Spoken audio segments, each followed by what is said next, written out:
حدیث نمبر ہے 454۔ حضرت برا بن عازب رضی اللہ عنہ فرماتے ہیں کہ نبی پاک صلی اللہ علیہ وسلم کا رکوع، آپ کے سجدے اور سجدوں کے درمیان بیٹھنا اور وہ حالت جب آپ رکوع سے اپنا سر مبارک اٹھاتے تھے تقریباً برابر ہوتے تھے سوائے قیام اور قعود کے۔ آپ صلی اللہ علیہ وسلم رکوع جتنا لمبا کرتے تھے،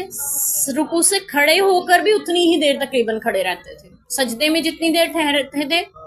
سجدے سے اٹھ کر جو بیٹھتے تھے وہ بھی اتنی ہی دیر بیٹھتے تھے۔ تو یعنی اتنا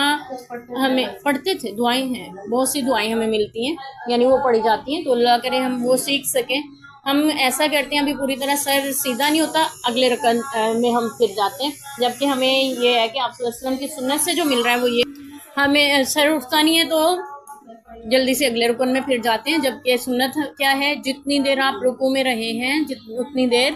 قاعدہ میں کھڑے ہو کے اتنی دیر کھڑے رہیں گے رکوع سے سر اٹھا کے، اور قومہ جس کو کہتے ہیں، اور پھر جتنی دیر آپ سجدے میں رہے اتنی دیر دونوں سجدوں کے درمیان بیٹھنے میں بھی لگائیں گے، اور جتنی دیر دوسرے سجدے میں رہے اٹھ کے پھر بیٹھنا سنت ہے، پھر آپ اگلی رکعت کے لیے کھڑے ہوں گے۔